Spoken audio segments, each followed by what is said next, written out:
You're listening to the Whole Church Podcast.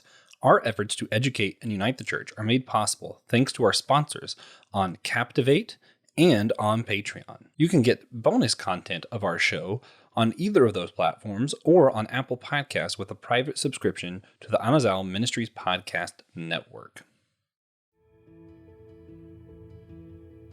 Matthew 23 through 24 in the New American Standard Bible say, "Woe to you, scribes and Pharisees, hypocrites, for you tithe mint and dill and cumin, and have neglected the weightier provisions of the law, justice and mercy and faithfulness. But these are the things you should have done without neglecting the others. You blind guides, who strain out a gnat and swallow a camel." Here, Jesus is criticizing the religious leaders of his time for missing the big points of Scripture. He claims they have succeeded in their tithes to the smallest details of spices, but neglected the bigger point of the law. Will Rose, what would it look like to prioritize justice, mercy, and faithfulness over our tithes? Yeah, fantastic question. I like how Jesus is in continuity with prophets like Amos and Micah, talking about the priorities of being about people and the marginalized and those who the world would consider last. It's easy to sign a big check and just give away charity, but are you paying attention or care about the people that you're giving your offerings for community and for the other? And so, I think, of course, our money and finances are super important in terms of stewardship and how we manage those and do community with each other. But I think Jesus is really shifting the focus and priorities to people rather than money and things. And I love that he didn't say instead of. He said you should still do these things. So if you are growing mint or have a small herb garden, be sure you're giving 1/10 of that to your pastor. We need those herbs, you know?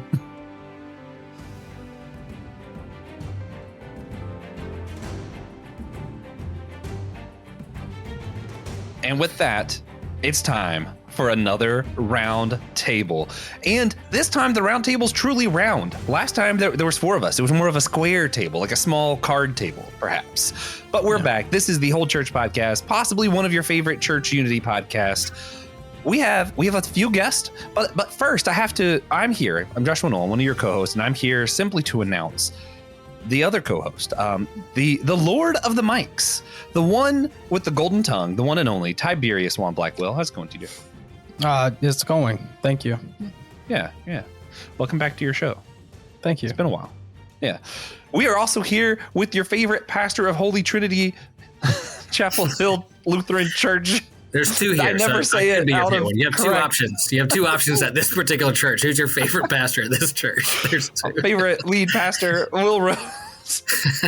The pastor of the Amazal Ministry Podcast. Why do I say that? Because he is the only one whose sermons are uploaded regularly. Check out the homily. Speaking of the network, we also have your favorite show by someone's last name, the Clydes. Both hosts are here, Elizabeth Penglingen and Taylor Clyde. Taylor recently got promoted to I'm going to slaughter the title of your new job. I'm sorry. He's the head worship pastor at the main campus, but it's not called main campus because that seems like the other campuses aren't main. There's a better word for it that I'm not educated enough to know. Central. Elizabeth, no, that's the exact title. Everything. All of those words. .com. Elizabeth has a Bible degree and is a chef and a fascinating person. Of course, we're also here. Someone outside the network has to join in so that we're not just patting ourselves on the back. We have to have someone who is maybe from a greater network. I don't know. If you check out the Happy Day Network, you can let us know if you think it's greater. I think it's also awesome. He is the host of Buddy Walk with Jesus, does a lot of stuff with all of us. He's a kindred soul. We'll say that. The one and only Pastor Joe Day, who home church as well as a church he's Sunday morning that he was helping with. Mm-hmm. Yeah. Joe, welcome back. Thanks. Yeah. Joe actually is the one who inspired today's episode when he mentioned tithing during our church polity stuff. So I'm sure he will be locked, loaded, and ready with some fun commentary. As today we're going to be discussing tithing and church membership. Should membership be a thing? Is tithing a requirement? We have all kinds of fun questions like that if you just hang in there, we'll get to after these quick messages.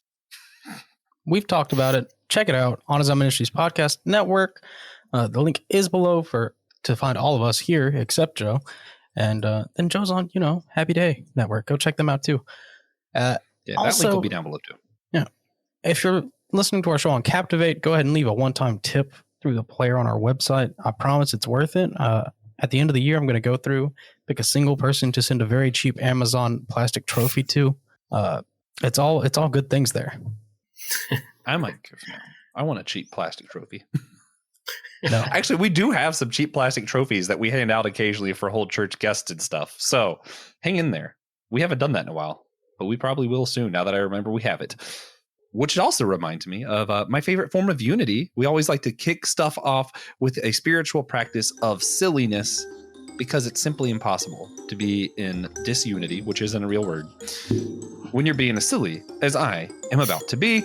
Today's question, we always like to keep it easy for the roundtables, because if we didn't, this would simply be too long. It's just you just got to pick one of three. Would you rather be friends with a lion, a shark, or a goblin? Shark. TJ and I will go first. TJ already answered. It's the same answer as me, shark. As fascinated as I am as the idea of being friends with a goblin to find out about this fictional universe and all that, sharks are real and they can go further down in the ocean than I can. And there's so much I want to know about ocean life. So if I just be friends with a shark, that'd be great. Yeah. Joe's the one giving us the most concerned look. Let's throw it over to Joe first. You're going to be friends with a goblin, a shark, or a lion? Lion, without a doubt, because I want absolutely nothing to do with the depths of the ocean, and goblins are generally evil. So, by default, lion it is. That's fair. That is fair. All right, Will, where are we going? Yeah, I think lions are real too. You said sharks are real. I think lions are real too. Last time I checked. Goblins are. Lion wasn't really an to option. say lion because I'm without a pet in my household right now. I think lion would be kind of fun to have in the backyard. Ooh, but it's a friend, not I'm a a pet. surfer. I'm a surfer in the ocean a lot, and so I cannot not pick a shark. Yeah, Team I've shark. not had too many shark encounters. I've had a couple. I've never felt threatened or in danger around them, but I would love to have a shark as a friend and as a sidekick when I play in the ocean, for sure. I like it. All right, Elizabeth, for a friend, you have to pick shark, lion, or goblin. You can still have other friends, I guess, but Dude, this will be your best goblin friend. all the way. Yeah. We're gonna count our money Someone's together. gotta We would literally sit on a pile of gold. That's true. and I just forgot about count it Harry Potter together. goblins. I only Yes. think in Lord of the Rings goblins. No, we would That's literally true. we would have the best vault ever, just keeping people away from our money. I like how I forgot about Gringotts on an episode that's going to be highly financial. I'm doing great. Taylor, we saved the best for last. Let us know. Are you being friends with a lion, a shark, or a goblin? It was between lion or shark for me, and I'm assuming that both of them are not hungry. I mean, they're your friends. So if they're Right. hungry, they're just going to give you food too. Friends don't normally just eat each other. That's You not did just a make pastime that You they made do. a Nemo reference this morning. God, You imitated Bruce this morning. I immediately think Yeah. of that Madagascar 2 when the lion bites his friend on the butt and then goes, "What's a simple bite of the buttocks among friends?" Okay, I'm gonna pick shark because I don't want that exact situation to happen to me. Gotta be shark, just in case. Yeah, just in case. That's definitely fair. That is definitely fair. You can have All a right. falling out with a friend, and falling out with a friend who can't follow you onto land. That I does like sound that. better. Yeah. All right. We like to remind everybody when we do these roundtables, we're going to be talking about church and the church, and those terms can be confusing terms because sometimes when we say church, we mean that church I go to Sunday morning. Sometimes when we say church, we mean the congregation of all believers. Some people mean all believers and angels, as well as everyone historical, including Adam and Eve. Lots of people mean different things when we say church. So for here, if we say the church, we're probably talking about the collective of everyone who follows Jesus Christ and accepted salvation. If we're doing specifically, we're going to say churches. That's probably talking about individual churches because there's a plural. We'll try to do the big C, little c to help distinguish big C being the church, little c being that place I go to Sunday morning. So just to kind of help everybody, that's what we're talking about. If you're listening and you get confused at any time, that's the best I can do without like typing this out for you. And the automatic transcript doesn't know when to use capitals or not. So that's not much help. And I don't feel like typing it all up. So that's the best I got. All right. Yeah. So one common thing surrounding issues of tithing is humiliation. A lot of churches before have called out people who haven't paid their tithes. They'll put up a record board, their top donors list, things like that. Have any of you ever been a part of a church that keeps these kind of records around tithing or something like that? And we don't mean like the official church ledger. That doesn't count. You have to have that. Hopefully not. My grandparents went to a church once that had like this. I just to break the ice for everybody because no one wants to be like, oh yeah, my church does that. My church does not do that, but a church my grandparents went to did have like a board up there that like it didn't show how much people paid, but it would have check marks for the weeks that people have done their tithes for all the members, and whether or not they attended was also checked. And everybody could kind of just see that, which I think the thing was to help it remind people or something like that. I don't think the point was to humiliate people, but you definitely felt like if you saw the board and someone didn't check tithes for several weeks, you're like, yeah, it kind of sticks out. Yeah, in the process of dipping my feet into church life right after I had gotten saved, I was going around to some different churches. I walked into this church and it's got a big old bulletin board, and Winners of the Week it was called, and it had like a list of everybody's tithe and all of that, and like by amount that they tithed and all of that. Legit, I actually saw that and was like, no, and walked right out. Like I can be completely honest with that. I was not even remotely a fan, which probably paints a directionality towards at least an aspect of what I'm going to bring to the table. But yeah, I have seen that. I can't say as though I've gone to a church like classifying it as like a church that I regularly attended, because like that's a deal breaker for me. But yeah. Deal breaker for my wife actually is offering plates. She doesn't like church with offering plates. She wants that box so people are giving discreetly. You put your tithe in an envelope so nobody stands out. Mm-hmm. For me, offering plates are just something I used to. I grew up around it. Yeah, that's pretty funny. Yeah. Yeah, I'll just chime in real fast. Like, I've never been a part of that. Lutheran Church are pretty passive when it comes to, of course, offering is important. We talk about giving, stewardship. For a long time in our tradition, we passed the plate around, but there's a lot of confidentiality around giving, and that oftentimes even the pastor doesn't even know what people give. It's a particular team or a bookkeeper or somebody like that to kind of keep it confidential for them. Now, there will be certain seasons that we challenge people to grow in their giving and spiritual practice. We'll talk about that in terms of membership and stuff. But yeah, there's no like checkboard of sheep and goats up on the wall of who's worthy or not. I love the idea of the pastor not knowing, so it can't possibly seem like they're favoriting anyone. And that's the point, is that I don't really want to know because I don't want to know what people give, because I don't want to treat people differently out in the wild. But there have been times when I've shared with the people who count or keep record of that to say if they notice any big changes in particular people, sometimes that's a sign of what's going on in people's lives, or they're changing churches, or there's a deeper conversation needs to happen, a pastoral care concern. And I say, let me know. And there'll be, a carefully pastorally crafted message or phone call to say, hey, this isn't to call you out or to shame you, but just to have a conversation. What's happening? Is there anything we can help you with, kind of thing? So that's kind of where we're doing. We passed the plates a lot in our church before COVID, and we started to have the conversation around should we pass the plates, because a lot of people give online and text to give and all those things, and they feel a little weird that they pass, and every Sunday they're not putting anything in it, and they feel weird about it. So we were having that conversation before COVID. Then after COVID, we said, well, let's not pass the plates anymore. We're going to focus more on online giving and mailing check, although we put the offering plate at different sides of the church where people can drop it in on a particular Sunday. On high holy Sundays and festivals like Christmas and Easter, when we have a lot of visitors, we'll sometimes pass the plates because they don't know how to give online or whatever, but they'll throw in a check or some cash to the plate. So that's what we've kind of been doing. Yeah, I like that. I was going to say, as far as passing the plates go, my first issue with it was like very stereotypical. Like if you approach somebody who has an issue with passing the plates, generally I fit the archetype. I hit this point though when reconciling like what do I actually have a problem with all of it. It just while I'm sure we'll get into the acts of giving and all of that kind of stuff, it just seems like it distracts. right? You take 5, 10 minutes, however long, do the actual physical passing of the plates while the worship team plays a song at up at the top and all of that kind of stuff. And like, it's just like the whole production, and I know that's a dirty word for some people, but like the whole service is grind to a halt for that 10, 15 minutes, however long.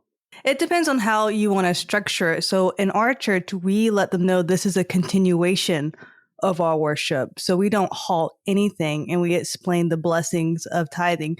We also don't make them stand up because that's very awkward. I've been to some churches where like during worship, people are singing and then all of a sudden you get tapped on the service and you have to pass the plate. So that's very distracting. But how our church does it is worship is the MC comes and explains how we are going to continue worship with our giving. And then we say a prayer and we invite them to watch the screens. And that's where the videos come with the church announcement. So we incorporate it into like a flawless transition time. And then a lot of the times with the end of the announcement, they say, please get your writing utensils out, note takers or difference makers. Let's hear from our pastor. So you can make it not cringy. Yeah. And you can have the heart of explaining this is a continuation of worship. This is for the people who call faith their home. We have so many ways to give: text online, text to give online, or you can drop in the offering plate. So no one will feel guilty if they just pass it. Because I never put anything in there. I give online, and that's everyone else's business. No one's really paying attention. I haven't heard anyone feeling awkward about it. Yeah. For anyone who may be confused, Faith is the name of Elizabeth and Taylor's church? Yes. Yeah. That's one Very of those words generic. that might have multiple meanings in this context. Faith church. I think offering should just be done at the end before Why? you leave, because then it doesn't interrupt anything and you don't have to work around it. Yeah. I like the boxes on the thing. Just kind of remind, if you want to do it, it's over here, not make it part of the service personally. But We have a part of service just because I think there's a kind of response. Lutherans don't do altar calls and that kind of thing, but there isn't a sense of like gathering around confession forgiveness and some Kyrie and prayers and hymnody and then God's word. And then there's sermon, but then there's also how do we respond to this? And so there's a response nature to what am I going to offer to the Lord after this? Time, talents, volunteerism, gifts, me. So we've tried to articulate when it comes to that offering time, whether you pass the plate or not. Even if you don't put anything in, you give online, you mailed it in, as you hold that offering plate, picture putting your heart into that plate, picture putting yourself into that plate, your gifts into that plate, and reflect on how you respond to God's love and grace that you heard or experienced here in this worship experience.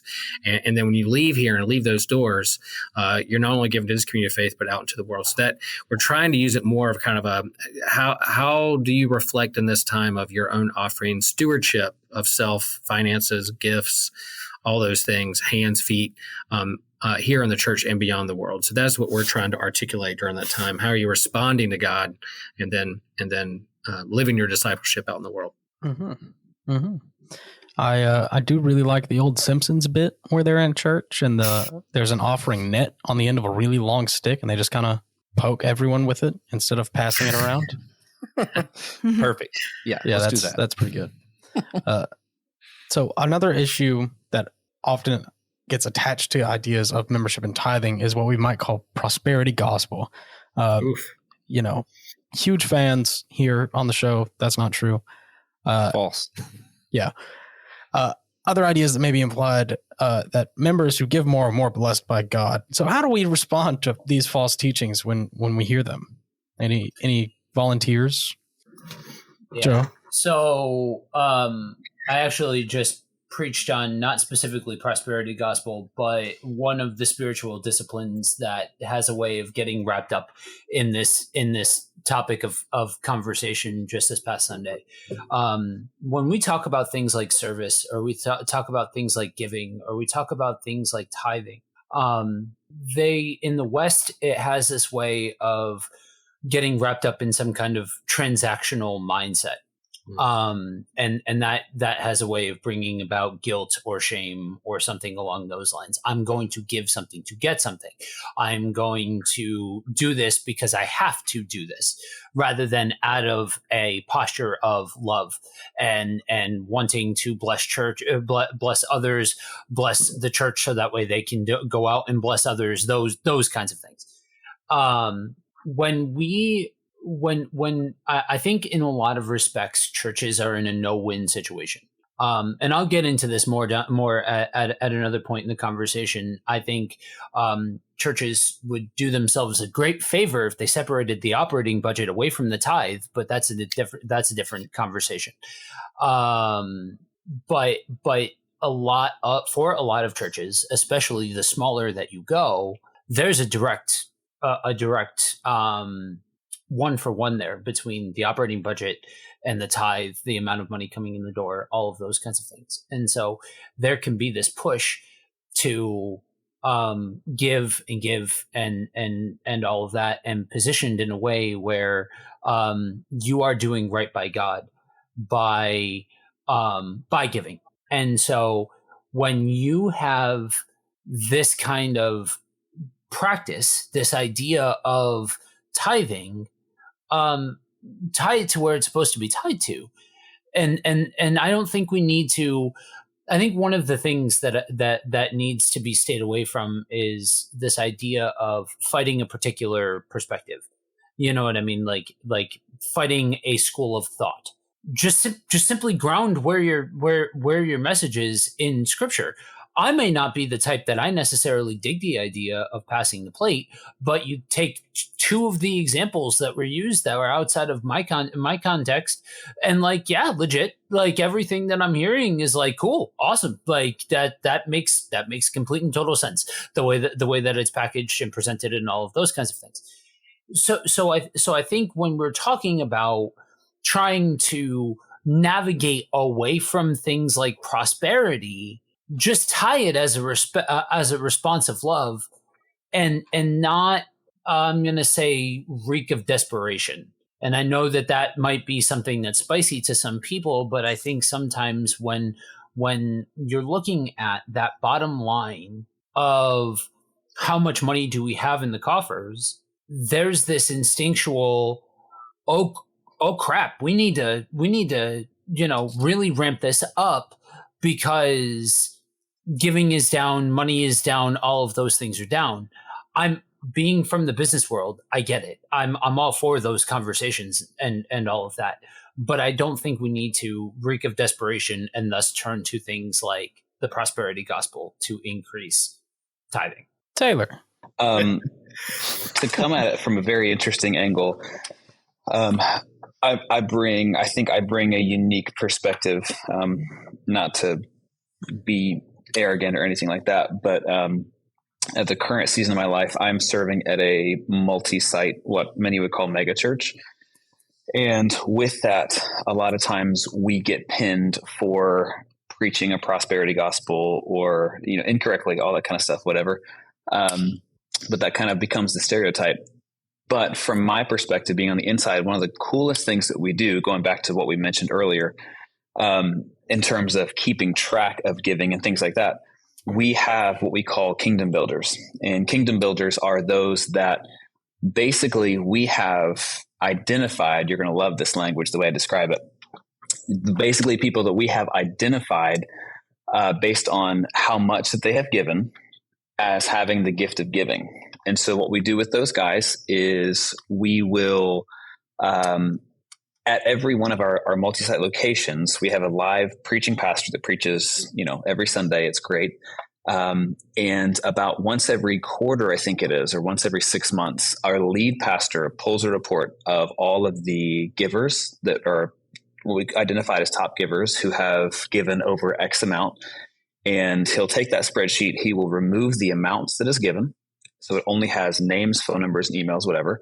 He'll send that list of top givers to the campus pastor and say, hey, these guys are your top givers. He doesn't tell them how much they give. He says they're in the top whatever of your givers. Touch base with them and connect with them.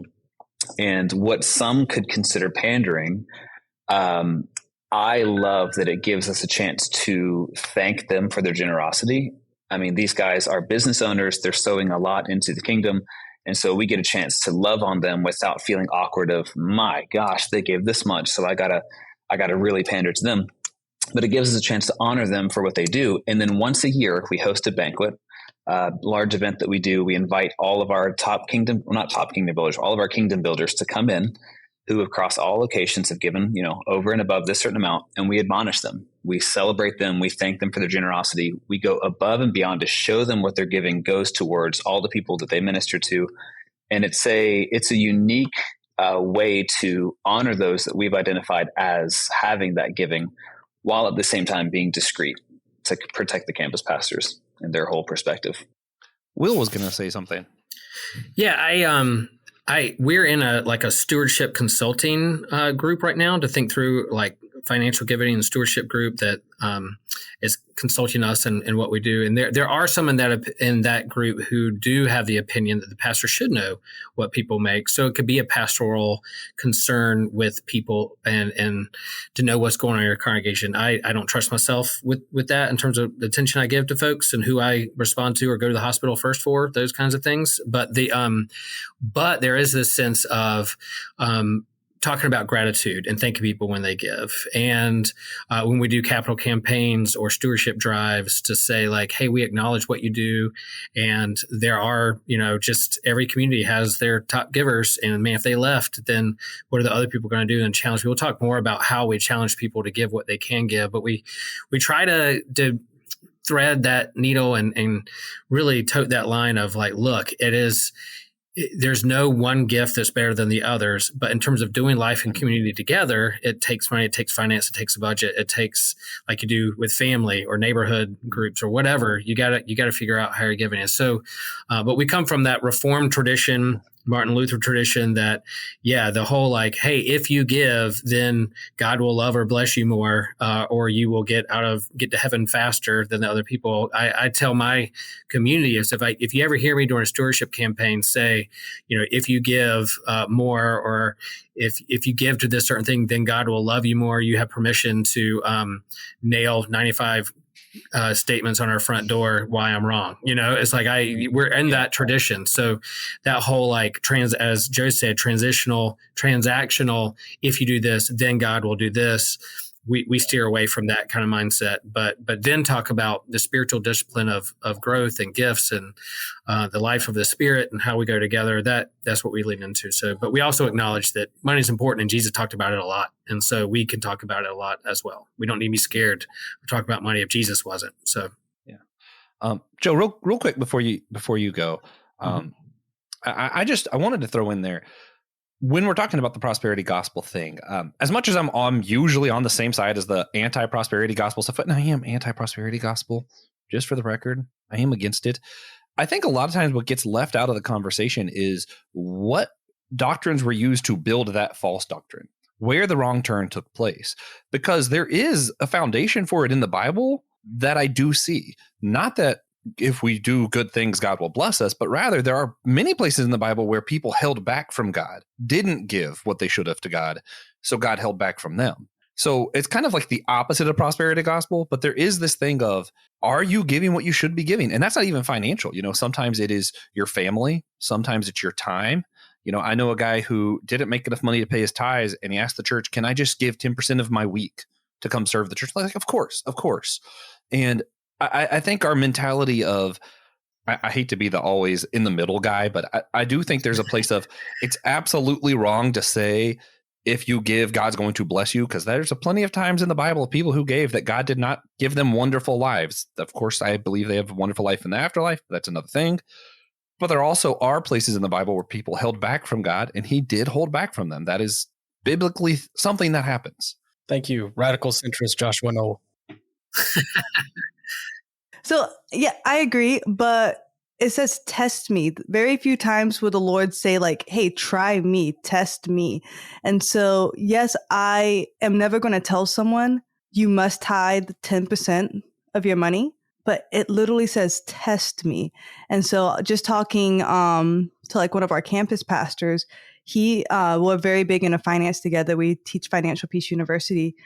And he says he has never had someone come to him with money problems who faithfully tithed. And I think out of his 10 years of pastoring, that sounds pretty, pretty unremarkable. It says test me. And so we have to think about what prosperity it is, because I don't think the Lord is going to let anyone go hungry.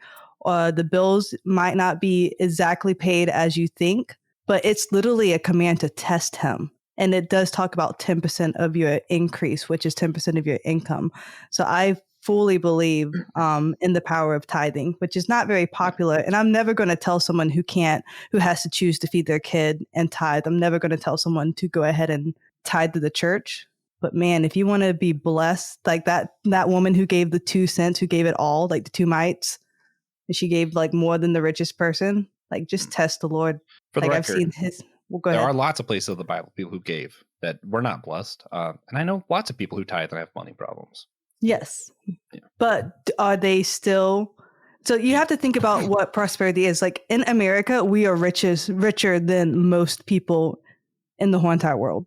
So just because you are not being blessed in the ideal that you should be blessed in, you can still have money problem, but what's the root? Is it because you're not making enough? Is it because you have medical bills? Is it because you X, Y, and Z? But at the end of the day, you're waking up. If you're able to go to work, if you're able to have food on your table, if you can only put $5 in your gas tank, like what is your identifier as what is prosperous? Because I say if you have breath in your lungs, that's another good day. Yeah, defining terms I think is important. Tithing, prosperity. What do you mean by those terms? Even if somebody says, "Do you believe in God?" Or like, "Well, what do you mean by God?" And I'll tell you.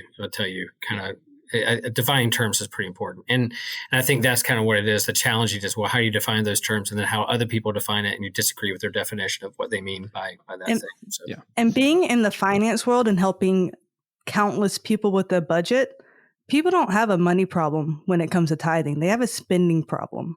9 times out of 10, now I'm not saying this for everyone. I don't say it's a blanket statement, but you can find 10% to tithe.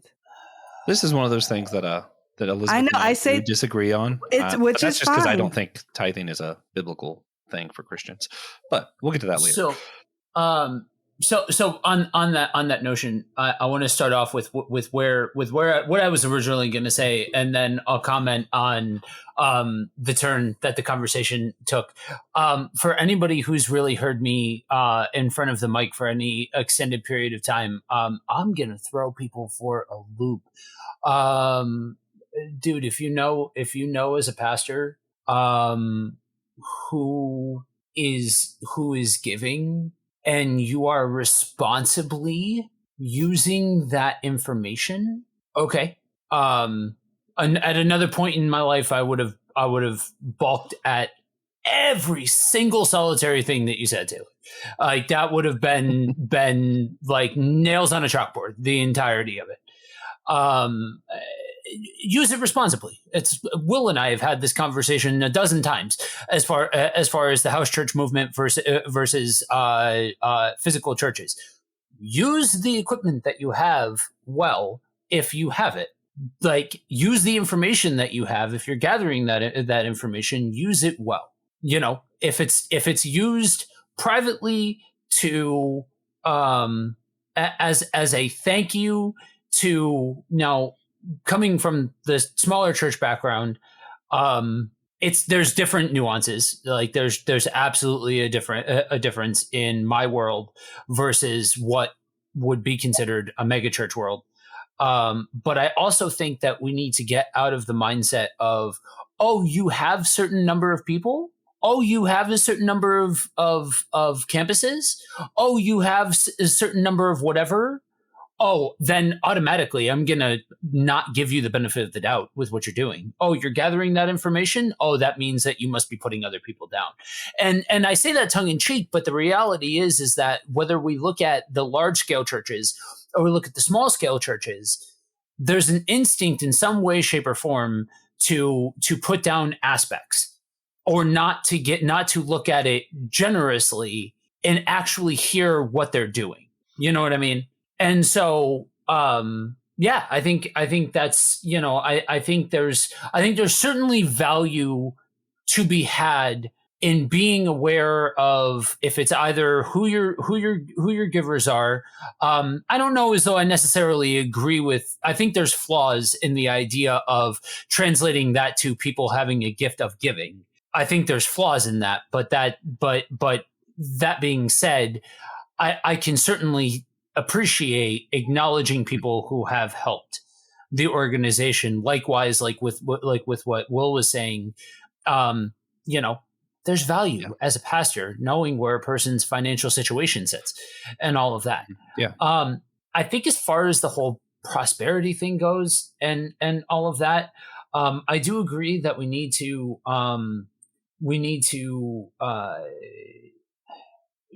define terms. Don't jump to like, you said this word and I hear this word and I'm not going to take a second to understand what it is that you're saying. I'm going to react based off of what I've got in my head. We need to leave that alone. Like, be able to have discourse and be able to have conversation and be able to communicate with one another and not jump down each other's throats and all of that kind of stuff. I will willingly jump into the line of fire with you, Josh, and stand there proud with you. The whole 10% thing is a fallacy. Mm-hmm. Here's what I mean. When we look at the realities of the rhythms of life that we are called into by Jesus, they are a wholesale life. They are, you give of yourself. You referenced several times where it was outlined you weren't giving what you were supposed to be giving. It's not a monetary thing. It's not about that. That when you drill down into it, it's not about that. It's about holding back from God, time, money, all of those kinds of things. The idea of asking a church, I don't have 10% to give, so can I give 10% of the time? The fact that you have to ask that question means that there's a beat off as far as the idea of conceptualizing a lived in relationship with God. If you give 10% of your paycheck or whatever, okay, go in peace. I have no problem. I'm not going to sit here and rail against the system, but holding people to that specific amount loses the beat on the actual, like the actual thing of giving and giving out of a response of love. Mm-hmm.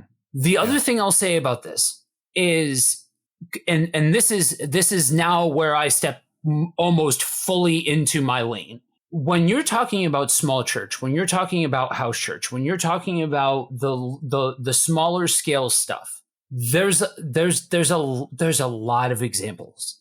And I don't deny, I being from the business world, I know I had to sit down and have a come to Jesus moment as far as the business goes a couple of years ago. I needed to reformat some things. I too am in that financial world and will openly state people tend to have a spending problem.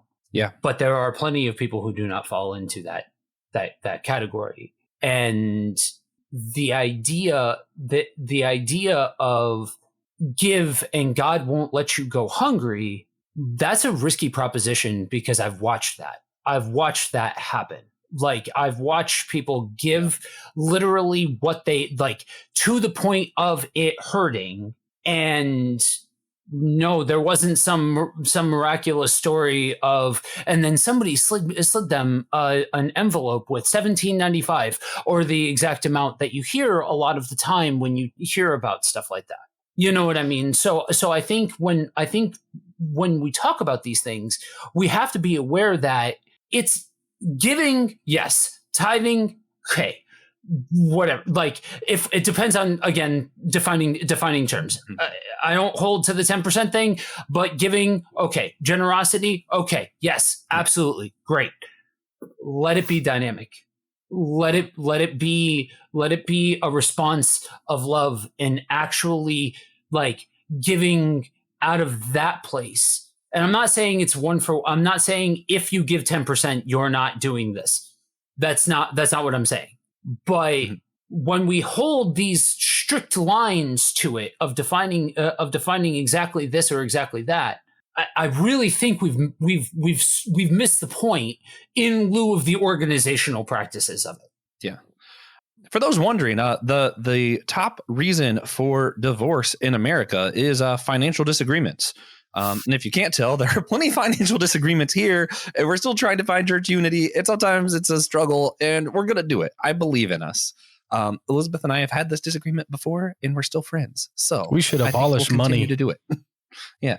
I think maybe your pockets won't have holes in it if you tithe. I'm just saying, maybe.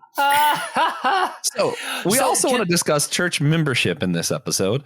I want to start with, at y'all's churches specifically, does membership allow any special allowances or anything like different? Or is it just kind of I get to say I'm a member and that's kind of cool? You get to tithe. Take this one, Tay, or you want me to take it? So membership is pretty much saying I choose to call faith, this is my home. And so we do say we expect you, once you choose faith, you're going to uphold to like certain standards. You know what I mean? Like we always, as I was saying, the higher up in leadership you go, the less rights you give away. And so that's just kind of saying we are members of faith. Now, it doesn't really give like, I guess, perks per se, but you get now a voice in our business meeting. So we do have a big book of who the members are. So whenever we do any kind of financial decisions or any kind of board decisions, we will take that to a vote and the members get to vote. And that's kind of like the power of that. So before we took out a loan to do renovations for our sanctuary, we had a vote and the church had to collectively, or like at least majority rule, had to vote if we were taking out that loan or not, or what to do with the money, or if we wanted to change a doctrine. TJ, you were about to say something. Yeah, so becoming a member at my church lets you do a couple of things. Mostly, you get to tithe, and you are allowed to rent out the space. Or you're allowed to rent. So you can't tithe unless you're a member? Yeah. That's kind of cool. You're not a member of the church. Why don't you tithe to the church? So you do get to rent out spaces too. When I forgot became about a member of a church, I got a prophecy church. The only thing I remember was basically just having to agree to a bunch of stuff. Like I agree that I believe the same things as you, which I haven't revoked. Well, that's awkward now that I don't believe those same things. We have a membership class you have to go through. You have to go through a 3-part class before you become a member too. It's not just saying, I want to be a member. Go ahead, Will. Yeah, no, that's good. That's a good lead in. We have membership as well. We also practice kind of open table communion and involvement in ministries. You don't have to be a member to take communion. You don't have to be a member to want to be baptized. You don't have to be a member to be a part of a ministry team or a Bible study. Pretty much any involvement within the life of the ministry of the church, you are welcome to be a part of that.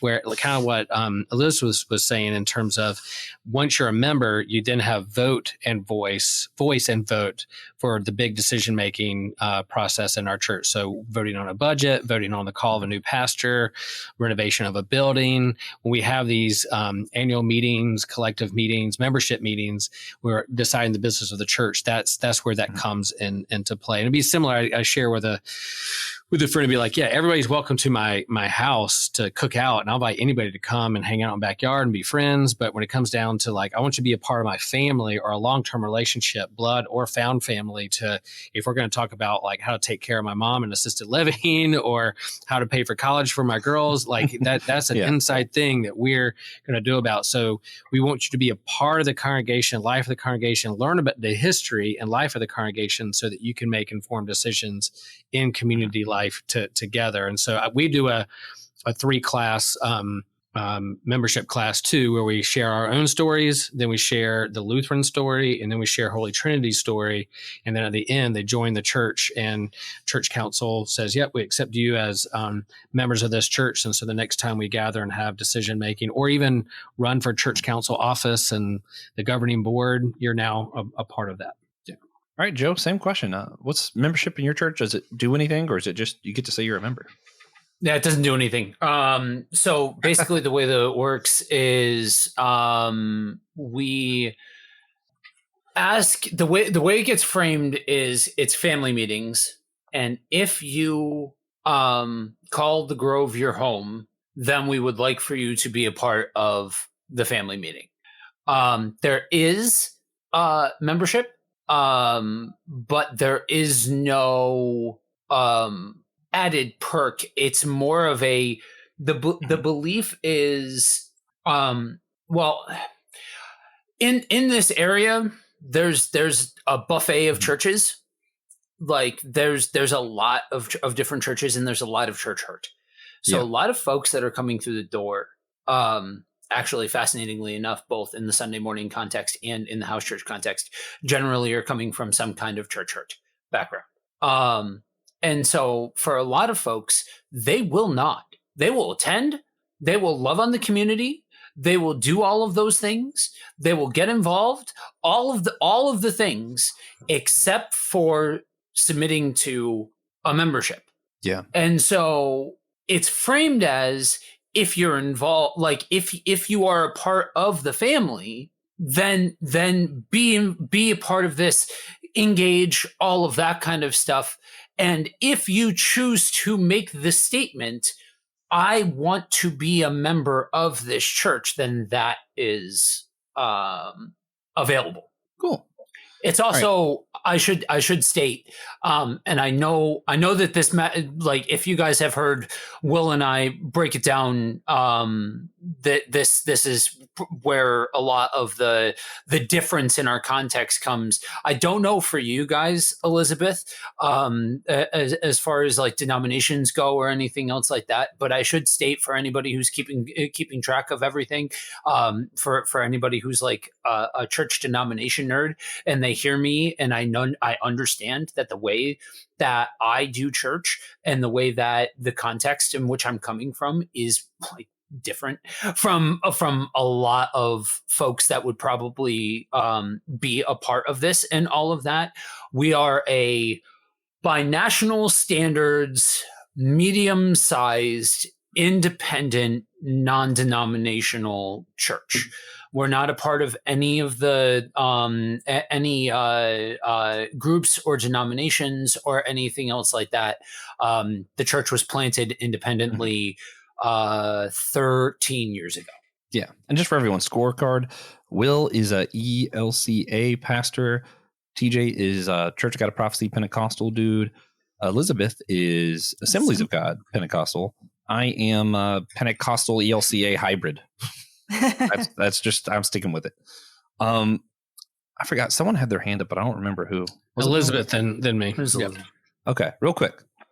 I was saying something we've incorporated in membership, but we haven't fully done yet. We also do like a spiritual gifting test, because we want people to also not only get to know our church, but we want them to get to know themselves and their gifting. And that's where they get to, like, do one of those, I forget, it's a personality test, and it actually gives the spiritual gifts, and they can even like have input. Like if they, like, we go with the verse, like in Romans, if you have, generosity, give generous. Okay. Yeah. That's what I was curious. If you meant like speaking in tongues, or if you meant like, no, like the actual gifts, like, hospitality. Okay. So we help them find, we believe, you belong before you believe, but then like, once you get to that next membership level, we would hope you would want to serve the body. Like, we don't force anyone to serve, but we want to give them avenues and equip them to serve. Yeah. That's the third class. When I talk about the history of Holy Trinity, I then say, well, how can you contribute to our life together? So there's information sheets, your address, your email, for our record keeping and the church roll book or whatever, but also like, hey, do you have the gift of cooking or hospitality? Would you like to cook for a campus ministry meal? Do you have the gift of your accountant? You want to be a part of our finance team, help us balance the books, all those things. Are you funny? Do you want to entertain us at our congregation thing? But I think let me come entertain you. Yeah, and I think a big part of also is that part of our larger denomination, there is an element of keeping stats too. So our larger church, the Evangelical Lutheran Church in America in Chicago, send us an end of the year report and say, well, how many people did you baptize? How many people died? How many people transferred? So they can kind of keep these national numbers. Just to maybe there's a human element of flexing among other denominations, like how many people we have. But as we all know, big main line denominations are shrinking. So part of it's like, oh man, how are we doing with our numbers, and paying attention to the numbers and why those numbers are shrinking. But then the other aspect I've tried to talk with the congregation a number of times is, often we think of membership of I'm a member of my local gym, and I pay my dues. So therefore I get my benefits. And I hope that the pool's warm and that the machines are working properly. That church can sometimes seem that way too. I'm a member, I pay my dues.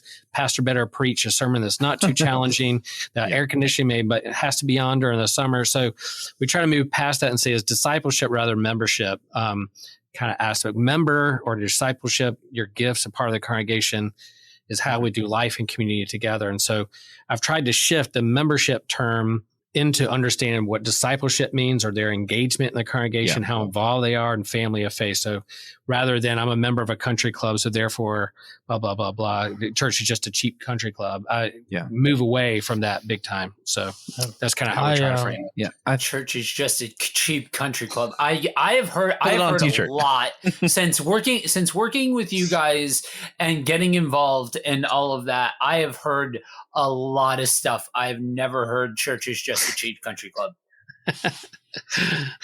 I really thought we were about to find out that Pang's church does like the Hunter Nin aptitude test.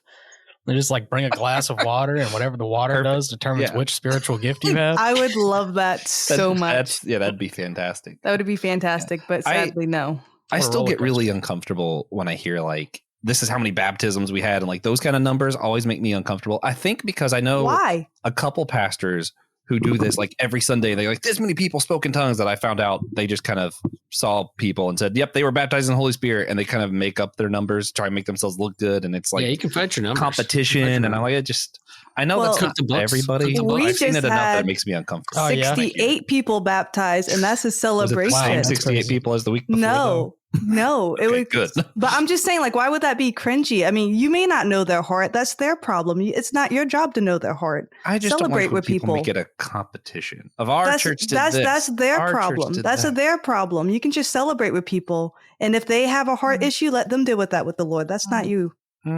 Yeah, see too many people smudge the numbers. Makes me not believe it when I see it. Once again, they would be held accountable. You don't have to hold them accountable. That's not your job. Josh, still don't have to believe stuff that I know is not usually true, though. How did we stumble upon a topic that you and I are so close to each other? We're both the cynic. How did we do this? This is fascinating that this is the topic that we're both like. So here's the thing. This is our behind the scenes show. Do you mind if I grab the reins real quick and just say a little caveat here? Yeah, just because if you look at this from like, there are some people who would look at the directionality of this whole thing and be like, "Ooh, listen to that! The dish is starting to get rocked," and all of this kind of stuff. None of this that we have talked about. So there's different ideologies, right? There's different philosophies, different mental tracks that get each one of us to where we're at. Different hangups, different things that we all struggle with. All of those kinds of things. Nothing that we have covered is a reason to separate. Nothing that we have covered is a reason for conflict. Nothing that we have covered, and I'm not saying this for this group. I'm saying this He's saying this for the soundbite that I'm put on Instagram. Yeah, money and membership and all of that kind of stuff has this way of being this albatross that hangs over the conversation when misappropriated. It's not inherently bad. It's when all of the baggage gets poured into the conversation that it goes bad. So don't let it be that. Don't let it. Okay, so if you disagree, okay, it's not the end of the world, guys. You'll disagree about something else too. That's okay. You know what I mean? And like, this is coming from somebody who has historically been the jerk of the situation. Like, I have been the guy who has been a raging jerk when it comes to high pressure, high controversy sort of situations. I'm not going to sit here and say, oh, if you make this list of baptisms, you're in sin. No. Do I understand that humans are incredibly fallible and you hand a list like that to them and that's prime ground to have nonsense afoot and all of that kind of stuff? Absolutely. So if you have that list, don't cause nonsense. Done. That's the end of the conversation. You know what I mean? Like, I just don't. Yes, there's going to be more and more and more topics where like, oh, I think this way. Oh, I think this way. Oh, I think this way. It goes back to the thesis statement of it's unity, not uniformity. Okay, I'm done preaching. Y'all can have the mic back now. That'll preach, though. All right. So since Joe, myself, and Elizabeth did most of the money talking, I'm going to throw the next question to TJ and Will. How do you guys respond to arguments that say that membership implies that other people are excluded? Disagree. Moving on.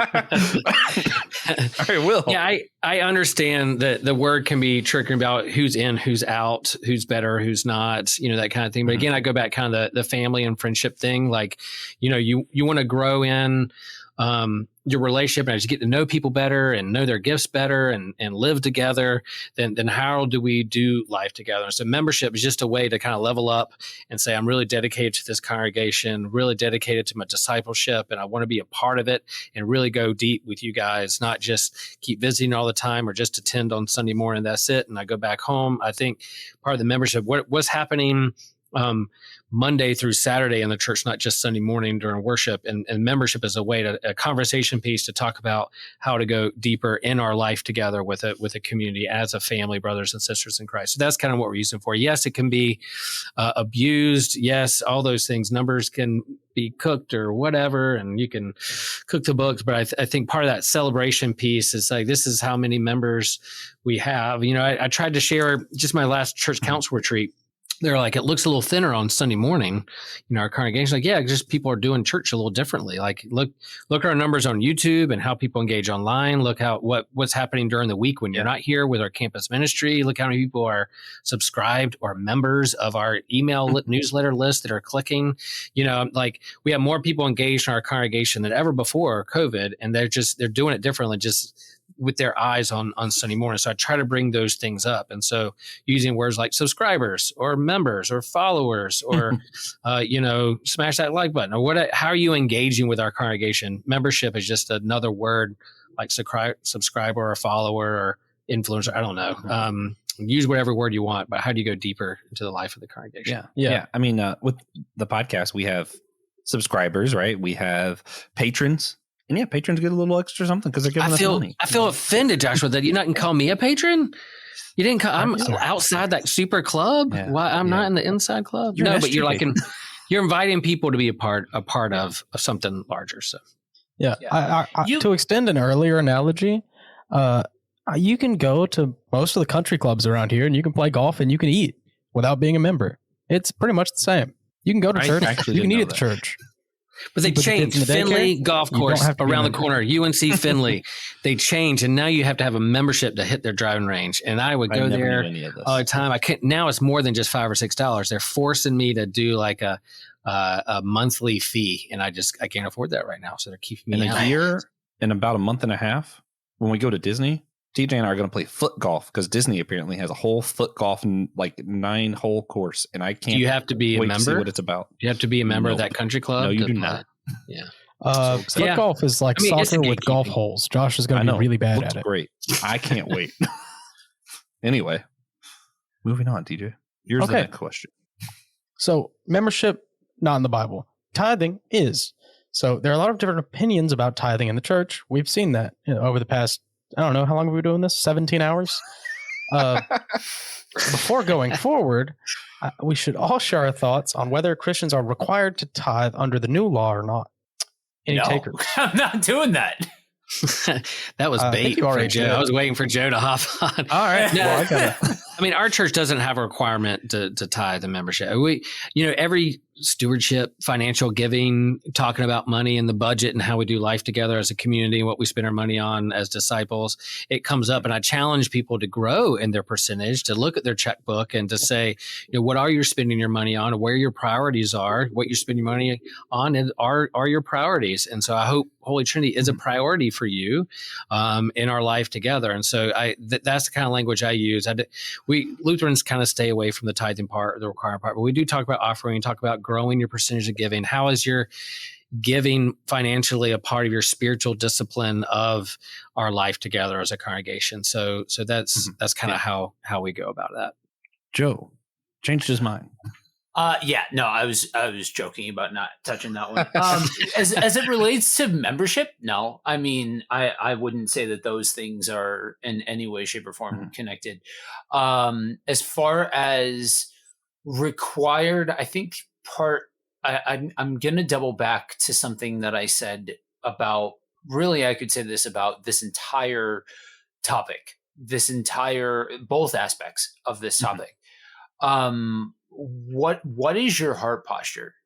Yeah. Richard Foster said, service out of self-righteousness will destroy a community. Service for the right reasons will build the community up. Yeah. And then that's without going into anything like the multitude of references where these acts of service are acts of love that including giving, that are a response to the very real, intangible life that we have with God. And so at a base level, yeah, I can like helping the church that you attend, your local church, by giving and serving them by giving is not an inherently bad thing. It's when we hold people to the requirement of specifically 10%.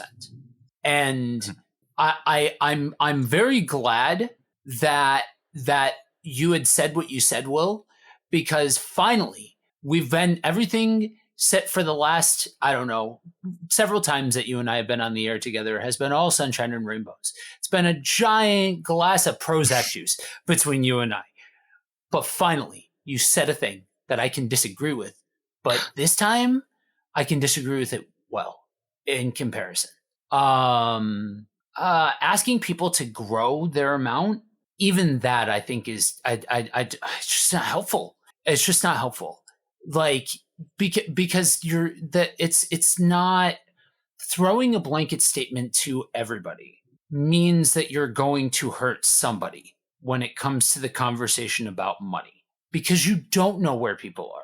And because so much of this ties back to shame and guilt when it's one size fits all, we have to be aware of that. That's a responsibility of the church, is to be aware of that. And again, I go back to, I said it before, I threw it out there. I think, and this is obviously much of what I'm saying, and much of where I'm coming from is coming from that place of the smaller church or the independent church, those kinds of things. I very openly bring my business experience into the conversation and say, I really think more churches need to figure out ways to separate the operating budget away from the tithe, and then reevaluate what you're willing to do when asking people whether or not they should increase their spending or increase their giving. You know what I mean? So what do you mean by separate operating budget from the tithe? So how would the church get any kind of income? Like what is that look like to you? There's tons of ways depending on the situation. So if we're assuming that there's two. I won't even assume. There's two different tracks that you tend to have to start when you start down when you go down this rabbit hole. Either you own a building or you don't own a building. It's exponentially easier for the church that owns a building to be able to do this, because you have real estate that then is monetizable, and then you build from you can start to, like, one church that I helped out to try and do this. We opened up a coffee shop, like a to the public coffee shop within their building, and that was a means for them to be able to build, because they weren't a very strong church in terms of members, and that was translating into not having a huge giving, and thus trying to build that financial platform and things like that. You can rent out space. I know for a lot of churches, we've already covered this, for a lot of churches, generally that's tied to membership and all of those kinds of things. But there are ways, like working with organizations that can hold classes within a building.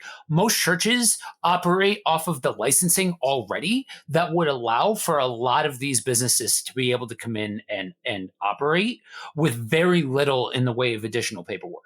So those are a small smattering of ways that you can look to the outside. Then there's also ways that you can look to the inside of your church to be able to monetize. There's different ways that you can do online platforms that help raise money and things like that.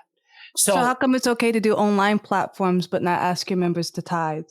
Oh, and so see, here's the thing though. I never said that it's wrong to ask people to tithe. I said the 10% thing. That's why I was very, very specific. I was very, very specific about that.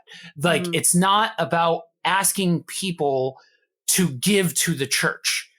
I'm even to like have the boxes. Like I've openly stated I don't dig the passing of the plate thing, but we have the boxes around at different points throughout the sanctuary.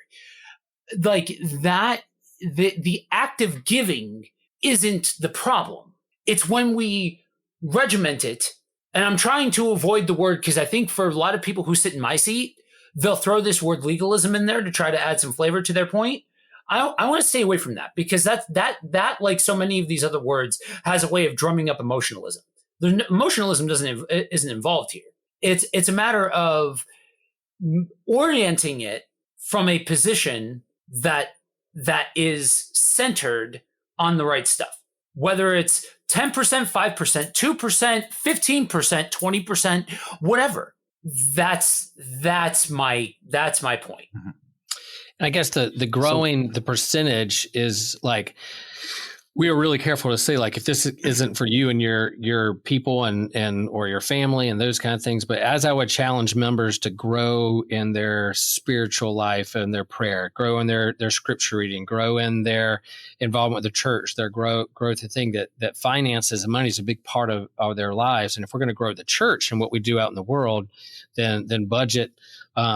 Then our budget's going to grow. And so we need the church to grow too if we're going to do that. But now if we want to scale back and do less, then we'll have that conversation too. But the growing in your percentage is just like any aspect of somebody's life in the wheel of wholeness of who they are, heart, mind, spirit, intellect, prayer life is kind of where we're going. Joshua, go for it.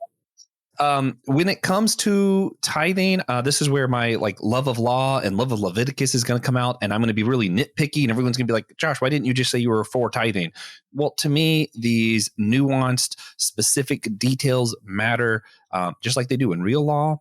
If you just shrug things off, then later someone will take the same concept to do something terrible. So we have to do due diligence in how we get to our conclusions. That being said, I'll say biblically, tithing is not required. The reason I would say that is because when you get into Levitical law, what tithing is 10% for one thing, 10% for another thing, 10% every 3 years for another thing, averages out to be about 27%. So if you're going to see you're doing a biblical tithe, you should be giving 27%. That is what the Bible is talking about when it says tithes, not 10. That is just false. Anyway, when you get into that, the poor was always excluded. The Levites were excluded. The pastors were excluded. And it wasn't just your money. It was your herbs. It was your land. And a lot of that's just not doable in our current culture. And then even when you go to the New Testament, you see that the church isn't doing it. Why? Because they're giving everything. They're not giving 10%. They're literally told to give everything. So I think 10% is really lowballing what the Bible wants us to do. If we're just going biblical, super lowballing. You should be doing way more than 10 if you are capable. We're just sticking strictly to the Bible. But that being said, there's also tradition, which I value highly. And tradition, even in my own family, people have always tithed. They believe strongly in it. They've been blessed for it. And it's been a strong foundation for a lot of people in my family's lives. If I go through the church's tradition, people I admire greatly, J.R.R. Tolkien, C.S. Lewis, Augustine, they all believed in some form Elizabeth of tithe. Clyde. Don't forget me. Yes, yeah. So even though I don't think it's biblically required, I think tradition mandates that I probably should, that there's wisdom in tithing. So even though I don't think it's biblically required, I think it is wise to tithe, and I do tithe. So question. Would you say it's wise to give or it's wise to tithe? Yes. I'm being pedantic. I understand I'm being pedantic. I get that. I will say yes. And sometimes...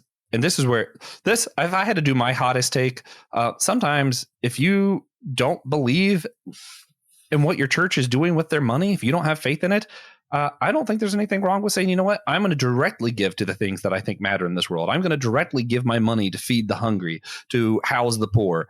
And I don't think God's looking at that going, well, you didn't feed your money through the church first. That's not what it's about. But yeah, I think it's wise to give and to tithe and to be careful. And personally, if you don't trust your church to do what you want with the money you're giving it, probably go to another church. But that's a whole other different wisdom conversation. Yeah. Yeah. I mean, I just wanted to speak mine first because I think Elizabeth is going to be the most generous, when it comes to this topic. It goes to like I'm going to put this in a lens that I understand a lot more, which is Dungeons and Dragons. There are two ways to interpret rules in Dungeons and Dragons. That's raw, which is rules as intended, and raw, which is rules as written, and rye, which is rules as intended. There are things you can do that aren't in the rules as written that go against the rules as intended. Those are still against the rules because it's the intention that matters. Yeah. Which goes back to the original verse that we were talking about at the beginning, top of the episode, in terms of how Jesus interprets mercy, justice. Picks these verses does a great job. Yeah. Sometimes. Yeah. Elizabeth, should we tithe? Is it required? I say yes. And it can fall under traditions. Like I said, I'm not going to tell anyone to tithe over feeding your children. But at least with our church, we believe in it so heavily. We guarantee your money back if you tithe. We do have a tithing sermon like that pops up every now and again. It's not every single Sunday, but we believe it says test the Lord. So we say tithe for the next 6 months. If you do not, if the Lord does not meet your need, like if he does not provide, let us know and we'll give you your money back because we don't need your money as a church. We will steward whatever we have well. We just want you to be blessed and to have the fullness that God has for you. And we believe part of that fullness comes through tithing. So you can use your church as like a savings account, short term? I mean, yeah, if you want to. I mean, you won't get like an interest rate back. We'll just write you your check back. Yeah. We say that too, like in a sense of like, look, what you give and whether you grow in your percentage of giving or not is not tied to your salvation. You are loved by God. You are a baptized child of God. God loves you. Christ died for you. This is not determined by how many years you spend in purgatory or not. Like it's not tied to those things. We're pretty clear. But in terms of what God is calling you to be and do is to grow in how you follow Jesus, and your giving and your involvement here at the church is a part of that whole collective process. And so that's how we frame it in terms of giving and membership. Yeah, it's not scriptural at all, but I do believe in the phrase, you cannot outgive God. It's not scripture, but truly believe that. Yeah. Nice. So, real quick, I hate due diligence. It's like the logic version of mathematical proof, and I hate proofs. Also, one thing we like to do at the round tables, that is the round table roundup. I'm going to read out 4 questions so that everyone knows what they are. We're going to go back one at a time. You're each going to answer one and only one of the 4 questions. You must repeat the question you're answering, and no one can ask any follow-ups till after the round is over. So some of the questions might not just get answered. If we all decide to answer the same question, you're going to hear 5 different answers for the same question. 6. Yeah, 5 now. Taylor left. Teehee. So the questions are as follows. Pay attention. Membership in churches has been decreasing at high rates in recent years. Why do you think this is? B. How is tithing different than offerings or giving to charities, and do pastors tithe? C. Should tithing include more than just your net income? Or D. Under what circumstances should churches remove someone's membership? Are members required to tithe? So, Peng, which one of these questions would you like to answer? I'll go with B. Can you repeat the question? How is tithing different than offerings or giving to charities, and do pastors tithe? Yes. So with us, we believe tithing is a tenth. And so offering is anything above and beyond your tithe. And that's what the kingdom builder Taylor was talking about, the people who give above and beyond. I kind of struggle a little bit because, as Josh said, the Levites technically, not technically, they did not give, but all of our pastors on staff do tithe. And we are held accountable by our senior pastor. All right. Will, round them up. I was tempted to do like removal from membership just because Lutherans aren't known to excommunicate people since Luther was excommunicated. But I'm gonna go with why are membership decreasing? I think as a whole, just kind of sentiment and culture is that institutional loyalty and people want to be a member of anything is on a decrease, not just churches. So affiliation with the church, there's some branding out there with folks who don't want to be a part of something they think is abusive, but also just wanting to be less tied to a certain denomination or institution. People want to do their own Spotify playlist. They don't want to go out and buy the full album, if that makes sense. All right. True. Joe, round up. I'm gonna go with the I am gonna go with the pastor's tithing thing. Tithing, offering, giving, they're not technically the same thing if we're going by textbook definition. In our church context, it's the same thing. It's different from giving to charity, because if you are in a posture where you are giving to the church, that's different than giving to, I don't know, the Red Cross, the Susan G. Komen Foundation, you know what I mean? Both can be service organizations in aspects, but if you are in a posture where this is my church, and thus I am giving to my church, there is an intimacy there that isn't present when you are giving to, X organization. Should pastors tithe? When you look at the way that's handled, the instinct is to say no, because it gets mishandled a lot, because that gets held above pastors' heads, all of that kind of stuff. I would ask the question beyond that, beyond should pastors tithe, to the pastor that's like, absolutely not, I should not. What is your generosity look like? How are you serving others past, like, meeting people for coffee or what have you like that, and investigate what that relationship looks like if you are bent against should pastors tithe. Again, giving and tithing, that's a complicated paradigm to draw down. But I think that generosity is for everybody, so singling pastors out in a lot of regards is kind of a fruitless endeavor. But just because you are a pastor doesn't mean that you are exempt from a heart of generosity. Okay. I'll go next. So, should tithing include more than just your net income? I think so. In certain scenarios, if you are part of an industry where you are actively producing something that is your income, you're offloading that, I think you should be setting aside 10% of that to either give to the church or to donate to the church. Pretty much only applies to farmers, fishermen perhaps, but that's if it's privately owned, and that's why I say farmers. Then you have to match your subsidies. So, it's complicated, but I do think you should be able to give 10% of your harvest. So I'm also going to go with should tithing include more than your net income. I agree with everything TJ said. And because, like I mentioned, I don't think tithing is 10%. It's definitely more than money, right? I mean, you hear Jesus even affirmed, it definitely includes herbs. According to Jesus, it's herbs and. So if you're not giving your pastor some thyme, some oregano, you're doing dirty. Also, Will, expect a big order of oregano coming your way. Josh does grow peppers. That's true. Josh grows peppers, and he don't give them to the church. I'm going to start shipping some to Will Rose. There's people who have gardens or who craft beer or make their own wine who have given me gifts from their garden and from their harvest of hops. So that has happened before. So this is a trick question for me. There's no response to this is roundup. This is whatever roundtable roundup. No responding yet. I get to answer. So first off, it's a trick because I don't think that pastors or the poor should tithe. And by poor, I don't just mean, after you spend all your money, you don't have anything. If you have a spending problem, that's different.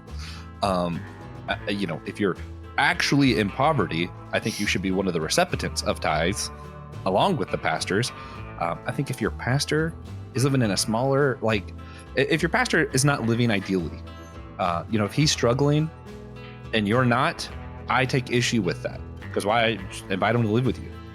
The people I think who do the best that I know are the Clydes. I know that they give rooms out and help people live and get on their feet, and they provide that space. Like, part of the space you own is what you're supposed to tithe according to the Levitical law, right?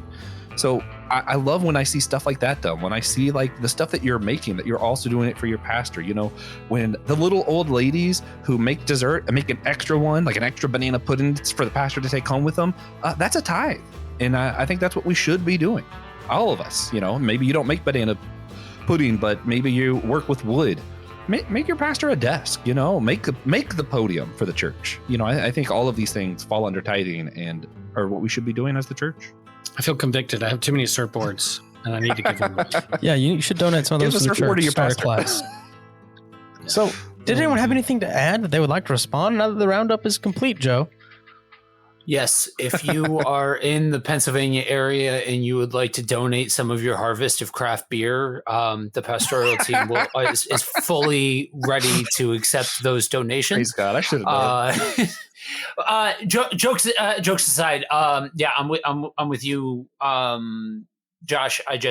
You went a different route because you do look at the whole, like, is tithing a thing a little differently than I do. We kind of start at the same on ramp but end off in two different areas, which I'm not shocked about. But so that's why I went with the case of questioning, like, calling into consideration the generosity aspect of it when it comes to giving and going down that road. If you are holding to the hardcore, it's tithing, it's 10%, it's this, it's that sort of thing, then yeah, no, then essentially you're trying to adopt a Levitical law, and it's right there. Like, they shouldn't be included. Which I don't think any of it should be included to begin with. That is Old Testament. But if you're going to go that route, then take the entirety of the premise into consideration. And yeah. Mm-hmm. I wish I remembered who wrote it, but there's an author who writes a book that's like, I'll find it and I'll put it in the show links, but it's like, what if we're misreading the Torah or reading the Torah as wisdom literature, something like that? And just kind of understanding that they had a different concept of law than we do as Americans. And that does go to that whole principle thing. And that's where, I'm don't do away with the law. I think Jesus fulfilled it. And what that means is how I live that out. And looking at these concepts are part of what I believe that looks like. Yeah. Yeah. I'm glad because I didn't understand the premise of what exactly you were trying to get at with the one question that you asked about the should it include more than just your your net income. But I'm glad that for those of you that answered it, you did shine the light of giving, and giving of yourself is outside of just a paycheck, just a cutting your monthly check, and that's the extent of what you're giving to people, or that's the extent of what you're giving to your church, or that's the extent of what generosity looks like, and all of that there is more depth to giving than just a monetary exchange. Yeah. And for those wondering, I am technically ordained, and I do like banana pudding a lot. Are you really Especially ordained? if you I don't think I knew that. Yeah. I've done 2 weddings, which is the whole reason I'm ordained. Did you get ordained online? Technically, no, but technically, yeah, I guess, because all ordinations are online. No, but not that's all. different. I mean, they all have to be in the system, which is on the internet, for you to be registered in the state, because that's where the state keeps their files. Is on the internet. But that's different. I know Register of Deeds. I know the Register of Deeds in my county. So phenomenal. Oh, Josh. Anyway, let's go ahead, and I just want to, before we jump off, because we talked all kinds of stuff and we've had all kinds of disagreements.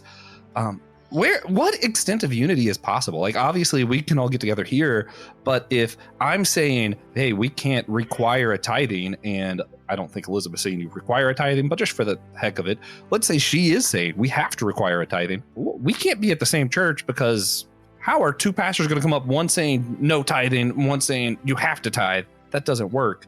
Where do we draw lines here? Or like membership, if you're saying we need to have membership and someone else is saying we can't have membership, it's unbiblical, then, like, you know what I'm saying? Like, where do we draw the lines of unity when it comes to these topics that can be very touchy but aren't first tier?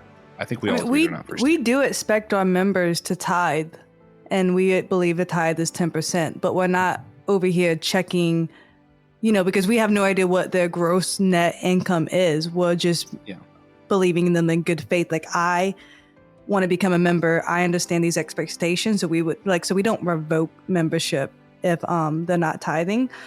But it's your personal choice. If you say you're going to be a member or you want to be a member, no one's forcing you to be a member. So no one's forcing you to tithe. Yeah, and it goes back to we have expectations in our church as well. Like, I expect you not to be to abuse your spouse or to not abuse your neighbor or be a pedophile. There's things where these are standards. I'm not going to go and check, you're in your house and what's going on. But if I hear of those things or know things or notified of those things, then we're talking about how you're connected to this community of faith or not. So there's standards we head by, and then there's accountability when it comes to that. Removal or saying drawing boundaries. You can't be a part of this community of faith because of these certain things. Those are extreme examples, but that's kind of what we're thinking about. So I think unity can be talking about. We all agree that giving is good, and we define what giving is. That finances and money is a big part of our lives and how we do life together in the world and to get in our community. So how do we pull that together and use that for the kingdom of God and the gospel? And then, what does it mean to be a part of this family of God? So membership or not, whether you use those terms, I think defining terms, but also coming together to say, we hold these things to be important. How does that play out in our community's life? So maybe hey, I think it plays out in a different way here. So you do you over there, but we all understand that we're still Christian. You still follow Jesus. That's just how you do it. It's the same way with families and friendships that come and go. So that's kind of where I see unity. I don't think any of us disagree that we want people to grow in their depth of following Jesus and in their community of faith and churches, and then how they give of their time, talent, and resources. But how we define that and how we are pastoral with that, or whether we shame people or not, or see ourselves as better than them. I think that's kind of what Jesus was getting at, and what Amos and Micah was getting at is, the prophets of old talking about offerings and how to treat your neighbor and love one another. So that's where I'll respond. Joe, I'm gonna let you answer this. When it comes to practically, how do we engage in unity in a practical way in the midst of these kind of topics? What does it look like to engage one another well or disagree well? Realize that this is not Theology Prime. Be willing to have a conversation with folks. If we're talking about within the small C church, money and the amount that you give being any kind of reason for division, that means there's deeper problems to begin with than just a money disagreement, if that's a source of disconnection. If you're talking large C, then be willing to understand that we can come together and also conceive of things. I'm going to use Will. He's a Lutheran pastor. We disagree about things. I'm going to use TJ and Elizabeth. You guys are both Assemblies of God. We're going to disagree about some things. Josh, Lord knows we all disagree. We disagree about plenty of things. Literally go by Josh with the wrong opinions. It's fine. Yeah, but being willing to navigate conversations and life with one another, even though you disagree about things, is the key to unity over uniformity. Yeah. So Elizabeth, if we all started having these conversations better and disagreeing better and being, less mean, less rude, less of a jerk about these things in the church, what do you think would change in the world as we had these conversations more healthfully? Yeah. I just think people suck, and we just need to be kinder to each other inside and outside the church. That'll preach. That's all. That's it. Yeah. We'll Done. be quieter. Episode over. All right. So before we wrap up, we ask everyone to share a moment where they saw God reason, whether that be a blessing, challenge, mode of worship, whatever it may be. I'm going to start with Joshua.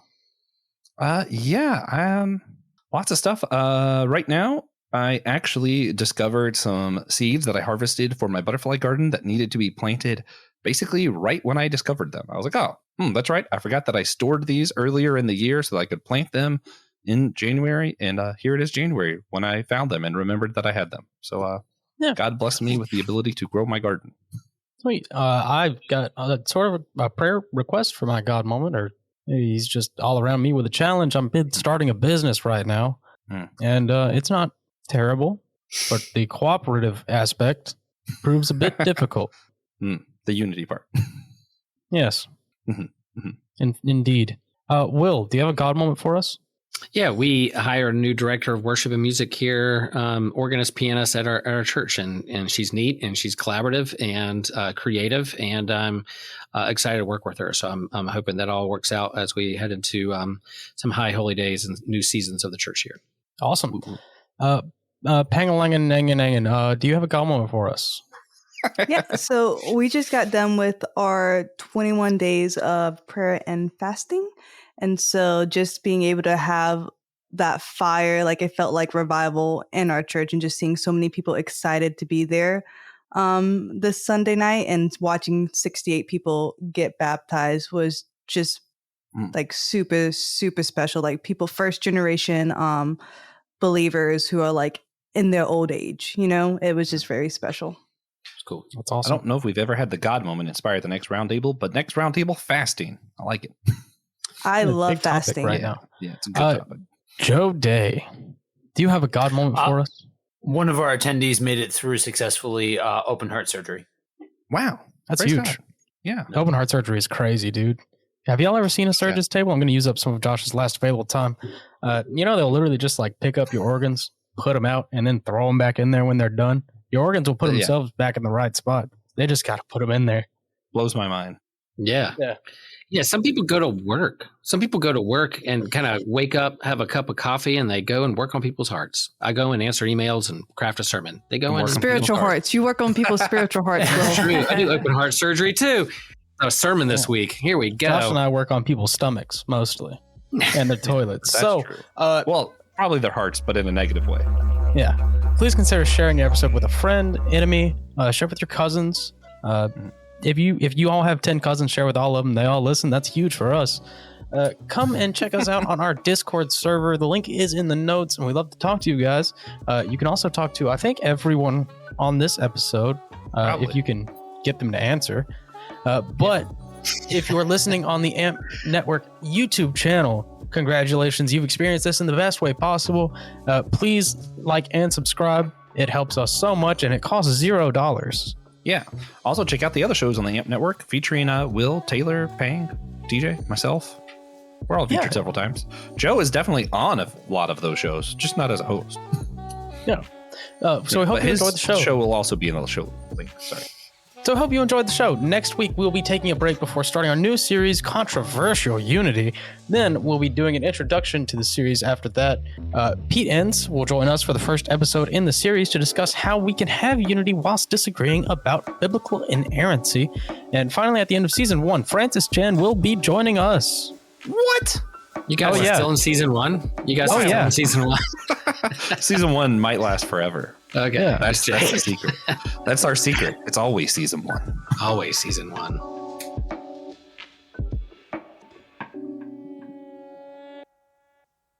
Thank you for listening to the Whole Church Podcast. Again, you could always sponsor our show at patreon.com/the Whole Church Podcast, or on captivate.fm, or on Apple Podcasts. You can also leave us a one-time tip through Captivate. Thank you for listening.